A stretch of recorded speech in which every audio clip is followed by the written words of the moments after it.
and Peace Report. I'm Amy Goodman. Well, today is April 15th, Tax Day, a day when millions of Americans scramble to file their income taxes on time. It's also a day when people across the country are planning to protest the use of tax dollars to fund war. In dozens of communities across the country, demonstrations are planned at IRS offices, federal buildings, post offices, weapons factories to protest ongoing massive U.S. government expenditures on drones, on missiles, on bombs. According to a new pie chart released by the War Resisters League, 47% of federal taxes go toward war in some form or other. To protest this, some Americans are taking a stand today by personally refusing to pay their federal taxes. These tax resistors are risking jail time by withholding all or a portion of their federal income taxes and instead redirecting the money to humanitarian efforts. One tax resistor, Juanita Nelson of Massachusetts, has not paid federal income taxes since 1948. I felt it was from the beginning, it was part of a whole nexus of ideas, not just the tax refusal. I decided that I was a pacifist. And for me, nonviolence, I would say, more than would call it pacifism, is a way of life. And since I was in my 20s in particular, the early 20s, it has always been my idea to try to go further and further to try to live what I believe. And that was certainly a very direct thing. You don't like war? Don't pay for it. Why should I pay for it?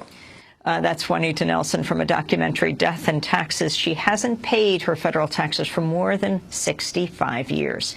Tax resistance has been a regular form of civil disobedience throughout American history. Most famously, the writer Henry David Thoreau refused to finance slavery in the Mexican-American War in 1847 by withholding his poll tax. Well, for more, we're joined by Ed Hedeman, a conscientious war tax resistor who's redirected the federal portion of his tax bill to nonprofits and humanitarian efforts for 40 years. He's a member of the War Resisters League, the U.S.'s oldest secular pacifist organization. In 1982, he helped found the National War Tax Resistance Coordinating Committee to provide information and support to people considering war tax resistance. He is also author of War Tax Resistance, a guide to withholding your support from the military. Ed Hedeman, welcome to Democracy Now! You're one of a couple dozen people in this country who haven't paid taxes for somewhat 40 years. Why did you stop? And what portion of your taxes don't you pay? Well, I stopped after I refused induction in the military. This is in 1969. The government tried to draft me to go to war in Vietnam. I refused to go. A year later, I thought, well, it's not good enough for me not to go and yet pay for others to go into the military. So I stopped paying the following year taxes to the IRS that eventually would help the government's war in Vietnam and subsequent wars. So what happened to you? What does it mean? How did you figure out, what exactly do you do on tax day? Well, I refuse to pay 100% of my federal taxes, my federal income taxes. I pay Social Security, Medicare, state and local taxes, but none of the federal income taxes. But actually, in fact, I do pay them, just not to the IRS. I take the entire amount of money and reroute it to other organizations helping to build a better world rather than helping to kill people. And what has the federal government responded? Routinely, I get letters, threatening letters from the IRS. They look for bank accounts. They look for property that I might own to seize. They look for salaries that I might have. I go out of my way to be uncollectible. I don't have readily accessible bank accounts. I don't have a salary. I'm self-employed. I have had salaries in the past.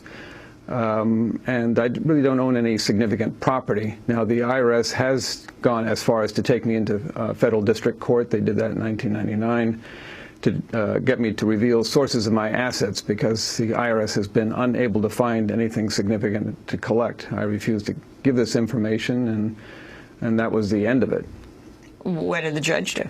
Well, the judge, I said that, well, I've already paid my taxes to other organizations, not to the IRS. I cannot pay money to help kill people, and I didn't want to incriminate myself by giving this information to the IRS, potential criminal investigation. The judge ignored everything except for the latter part and said that I didn't have to give the information to the IRS because I might incriminate myself. On Friday, we spoke to Bishop Thomas Gumbleton, retired Catholic bishop of Detroit. He's been a leading voice for peace, justice, and civil rights. He explained why he also refuses to pay his taxes. I feel a good portion of those taxes goes to our war budget, which is our so-called defense budget, but it's really a war budget. It's the largest of any nation in the world. And years ago, Pope Paul VI said the arms race, and that's what we are doing with our defense budget, is in itself an act of aggression against the poor. Using that money for weapons and strategies to use them, it is taking money away from the poor and causing them to starve. We should be using our natural resources and our wealth to promote development and to promote justice in the world. When you have a world where there's such a gap between the rich and the poor and such huge numbers suffering because of that, the church has a real responsibility to use whatever income it can bring together. I mean, our nation has a responsibility to use its income to help development happen, because that's the basis for peace. That is Detroit's retired auxiliary bishop, Tom Gumbleton. He was in our studio for the hour on Friday. You can go to our website at democracynow.org to see the full interview with him. The National Campaign for a Peace Tax Fund is lobbying for a peace alternative for taxpayers. It would recognize the rights of conscientious objectors to war to not have to physically or financially contribute to war in any way. Alan Gamble of the National Campaign for a Peace Tax Fund explained how it would work. There would be a fund established within the federal treasury that would accept the money of designated or verified conscientious objectors to all wars. And they would get a receipt from the federal treasury, which they would attach along with their income tax forms when they send their taxes in. Then all of their taxes would go into this federal special trust fund, which would then be allocated out to whichever government programs needed it, with the exception of things with a designated military purpose, such as Department of Defense. That's Alan Gamble of the National Campaign for a Peace Tax Fund. Ed Hedeman, are you for such a fund? Well, I think it would be better that if such a fund existed, but I wouldn't participate in it, because part of the reason that first, that fund would be, the government would determine who is acceptable as a conscientious objector to military spending, and I think it ought to be up to the individual, not up to the government, to choose. But also, part of the reason I refuse to pay is I want to be an irritant to the government. I want to make a protest that can't be ignored. And I think that the government would use such a fund, if it were to be formed, to shuttle away people who are noisy and people who are protesters and people who agitate. And I refuse to do that. I want to do protests that the government has to pay attention to. So let's go through the pie chart for why you feel this way. It's where your income tax money really goes from the War Resisters League. The chart says 43% of human resources, 43% goes to human resources, 20% to past military, 27% to current military, so that's close to half of the money. Explain this to us, for people who are resisting and for people who aren't, but want to know where their money goes. Yeah, well, this is the percentage of federal funds that are spent. So if you look at your 1040 form, there's going to be a line on the back of the 1040 form that says federal tax, and that these percentages relate to that. They do not include Social Security funds, because that's money that's raised separately through, I mean, if you're salaried, you have a deduction for Social Security. So what about someone who says, I'm a Tea Party activist, says, I don't want you to take, I'm not going to pay Social Security, and someone else says, I'm not going to pay for this, and someone else says for this. How does the government function? Well, I think that people have a right in a democracy to choose what they're going to support and not support. If these people in the Tea Party and others refuse to pay for these programs and are willing to take the risks, like I am, in their refusal, well, then that's up to them. I think that's part of what's a democracy. But what I do on top of that is I don't keep the money for myself. I reroute it. I wonder if these Tea Party people do the same with their money. I doubt it. But what about those who say they don't have the same luxury as you? They have a salary, their account would be attached.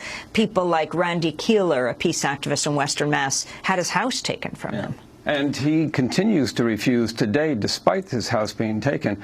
I think that's the risk you take. But to me, part of the issue is that the protest is as important as how much money is resisted. And I think that there are people who are war tax resistors that do have their salaries seized, but they continue to protest despite that, because it's the point of refusing to pay, from my point of view, is protesting. Let's go back in history to Henry David Thoreau, 1847. The writer famously protested paying for slavery in the Mexican-American War by withholding his poll tax. He was sent to jail for a night, but when he was released the next morning, he refused to budge. He argued he had the right to remain in jail and register his repulsion of slavery.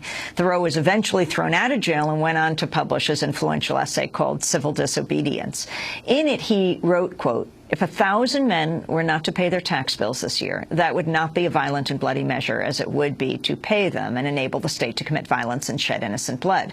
This is, in fact, the definition of a peaceable revolution, if any such is possible." How many people resist, Ed? Hard to say. I would say several thousand people in this country. A lot of people do it quietly, and they don't tell, well, me or National War Tax Resistance Coordinating Committee or the IRS. They just do it, and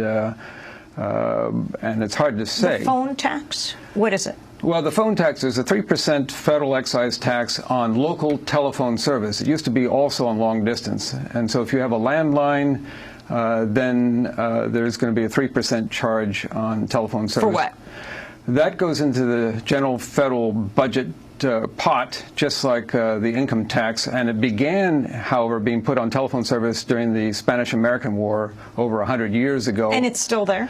Well, it keeps coming and going. After the Spanish-American War, it went off. 10 seconds. Yeah, and then after World War I, it went on, came off, but it is on there now. And people resist by just not paying that portion of their phone bill? Yes. Does the phone company eventually cut off your service? Generally not. Where are you going to be today? I'm going to be in front of the IRS at 4 o'clock, and then march through Times Square with a Rude Mechanical Orchestra to the General Post Office at 6. Ed Hedeman, I want to thank you for being with us. Conscientious War Tax Resistor. Democracy Now! Produced by Mike Burke, Renee Feltzer, Armando Newman, Shake, Steve Martinez. Thanks so much for watching this report from Democracy Now!, your daily independent global news hour. We don't accept advertising or corporate funding, but rather rely on donations from viewers like you. Please make your contribution by visiting democracynow.org. We need your support today to keep bringing you this hard-hitting, in-depth reporting.